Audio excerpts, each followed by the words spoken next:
Welcome to WeLearn Virtual Learning Network. This is session number 27, Environment. Topics which we are going to cover in this session are historical background, major issues, nature of environment moments, 2 case studies. Coming towards the first topic, that is historical background. Man-nature relationship, emergence of eco-politics, debate on development and sustainability. These 3 points we will study under the topic historical background. So coming towards the first sub-point, that is man-nature relationship. Man is one of the many species on earth. He is a major actor and component in the environment. Nature has its own ways to create and maintain balance among its various components.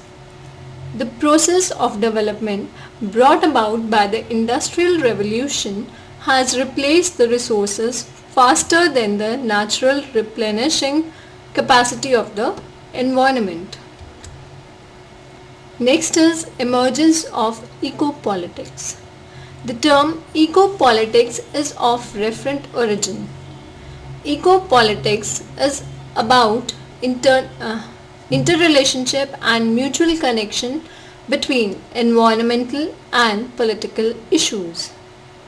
Eco-politics pleads for a value-based regulation regarding the use of natural resources in a manner that on one hand it prevents narrow unilateral exploitation and on the other hand ensures equitable distribution of fruits of development. In the third world or developing countries, conflict on the issues of development takes a different form. This does not mean that the environmentalists are as such against development but plead for an eco-friendly development. They prefer alternative or sustainable development. Eco-politics result in the process of determining the preferred path of development. Next is debate on development and sustainability. Development is an extremely nebulous and depictive and therefore ambiguous concept. It is usually associated with modernization, industrialization, urbanization, science and technology. After Second World War, colonialism ended and new nations were born. In order to increase productivity, large industries were set up by employing capital and resource-intensive technology. Developing country consists of poor and the powerless. All efforts for speedy economic development through industrialization in these countries have given more and more power to the financial and political elites.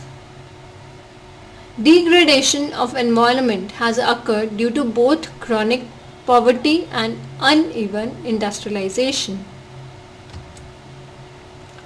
All in all, the poverty resulting degradation and incentive political system makes the matter worse. A ray of hope lies in emergence of positive eco-politics by green parties and green groups in Europe and micro-environment movement by the environmental organization in the developing countries.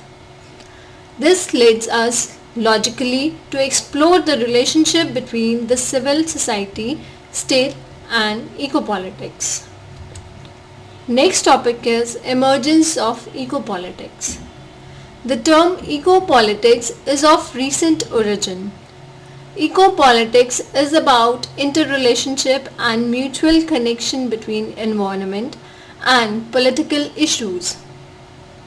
Eco-politics plead for a value-based regulation regarding the use of natural resources in a manner that On one hand, it prevents narrow unilateral exploitation and on the other hand, ensures equitable distribution of fruits of development.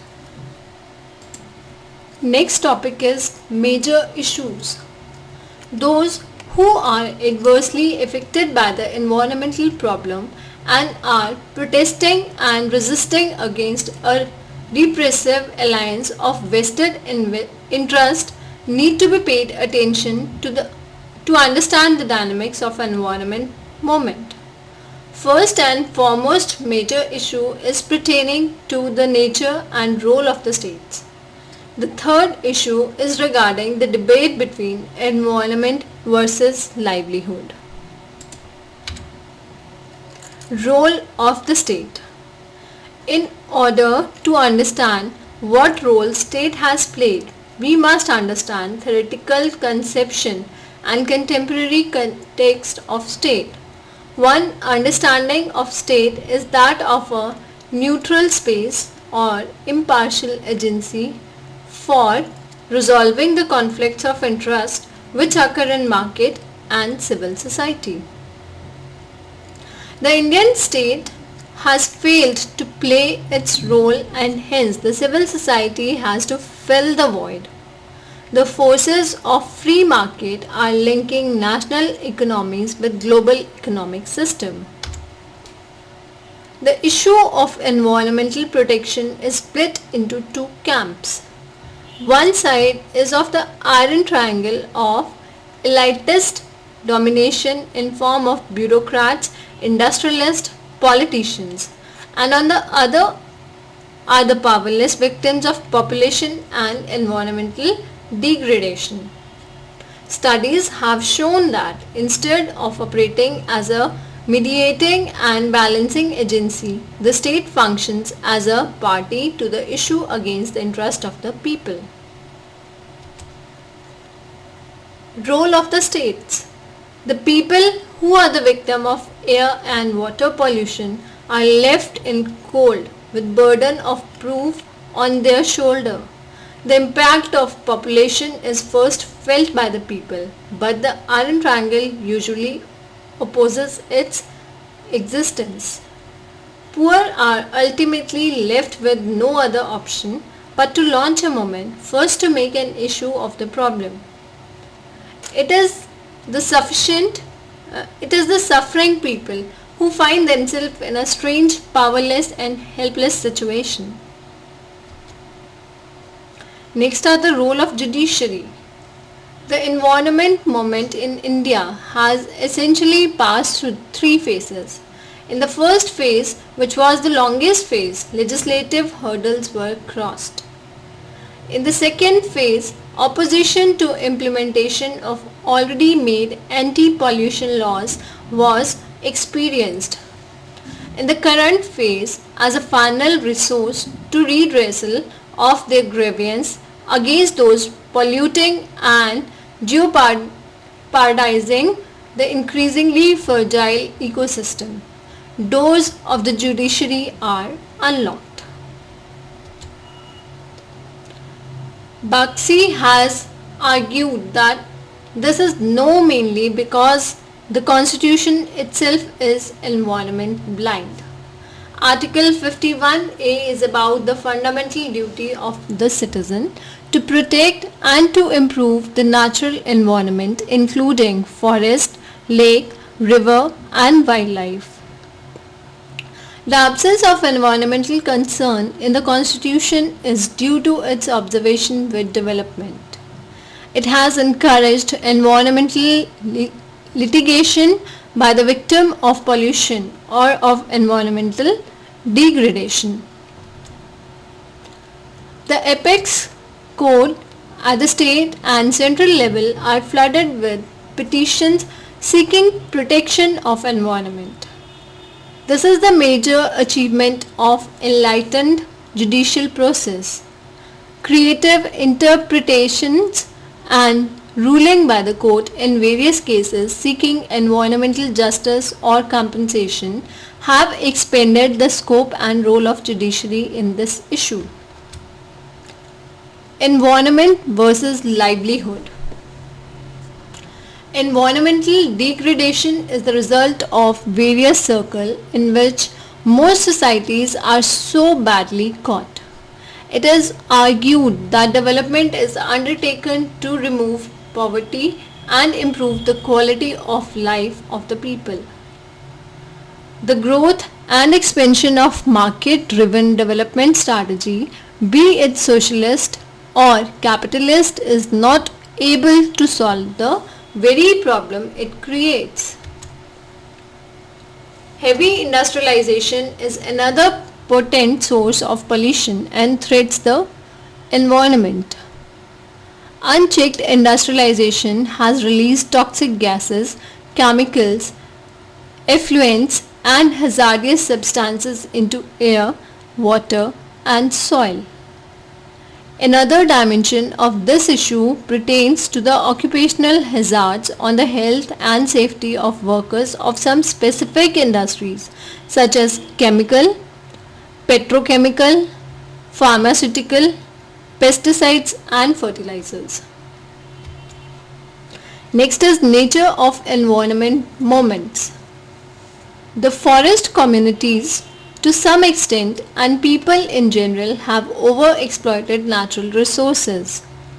Ecological degradation is viewed as destined and cutting trees for fuel, shelter or income, overgrazing or overframing infertile eco area goes on undeterred or unchallenged. Grounds for struggles are multiplied. Harsh Sethi has divided environmental responses into three types of struggles. In the first type, the struggle addressed the issue of rights of different social strata and communities over using resources. In the second type, we find environmental response which struggles for legal corrections and policy shifts in resources use. The third variety of response is substantive and fundamental to the issues. It invokes environmental dimensions. By the organization and intervention strategy, it has become imperative for environment movement that not only to strengthen and hold together the victim folks in solidarity but also make holes in the opposite camp by skillfully raising doubts about possible benefits being overweighted by collective harm and so on. In most cases, the central issue of environment movements revolve around fixing tolerance limits on carrying capacity of the environment or cost benefits ratio.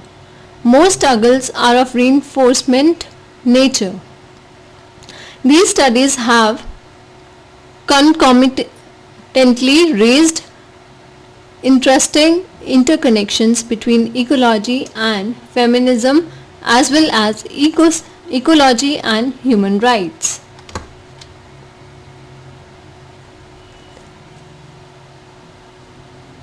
Analyzing and understanding the impact of movement forms important aspect of the study.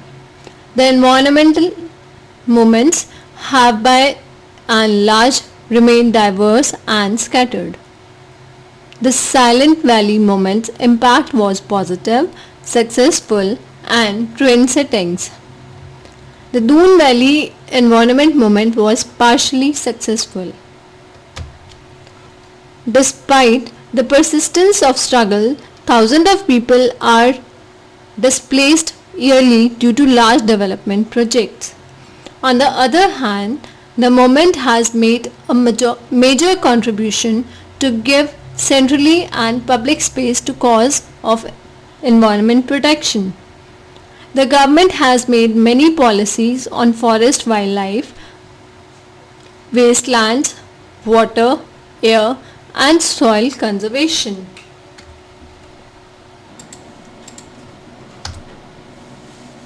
Two case studies, Silent Valley movement and Chipko movement. Coming towards the Silent Valley movement. This movement originated in Kerala. It is the one of earliest landmark in the recent history of environment movements in the direction of preserving environment by people's own struggle and agitation in India. The government's concern was to generate prosperity for the state through increased industrialization. The prime aim in building the dam was to generate power for industries. The construction of dam was to cover 77 square kilometer as catchment area. As a consequence, India's richest tropical forest known as Silent Valley was to be flooded and submerged. This is the scene. The Silent Valley movement was the first purely and primarily fought environment movement. Next is the Chipko movement. This movement was basically concerned with preservation and protection of forest. It was an environmental movement for maintaining the ecological balance in the sub-Himalayan region of Uttar Pradesh.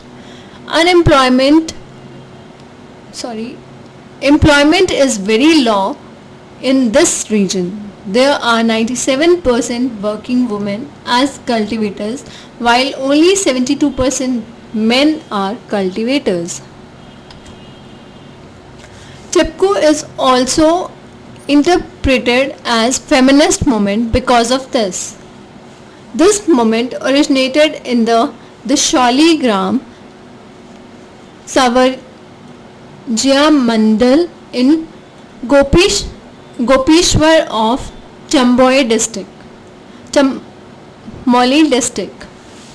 The movement was initiated by Gandhian Sarvodaya workers. The movement began on 24 April 1973. The contractors were able to exert more influence over forest bureaucracy and local politicians to concern the forest benefits. Sundarlal Bahuguna of Uttarakhand Sarvodaya Mandal, based in Tehri Garhwal, began his long march on 120 days on foot to spread the ideology of Chipko movement to entire region of Himalayas. Road building activity in this region also caused landslides. The flood relief work and brought the Sarvodaya worker and the flood marooned people together into a dialogical relationship regarding the environmental degradation, disasters and conservation. Chipko movement became a good example of people non-violent resistance to the destruction of environment by vesting interest. This movement was spontaneous as ordinary hill people can come out in huge number without the usual lead, support or guidance of any centralized organizational apparatus. Chipko rose a voice from the distance, neglected hills. Chipko succeeded in saving the local forest resources from commercial exploitation by contractors and tried to bring local forest wealth under the control of local village communities. So in the end, there is an exercise for you. The questions based on this session, these are: what do you mean by industrialization of environment issues? And question number 2 is: analyze the impact of environment movement. Thank you. Happy learning. We learning.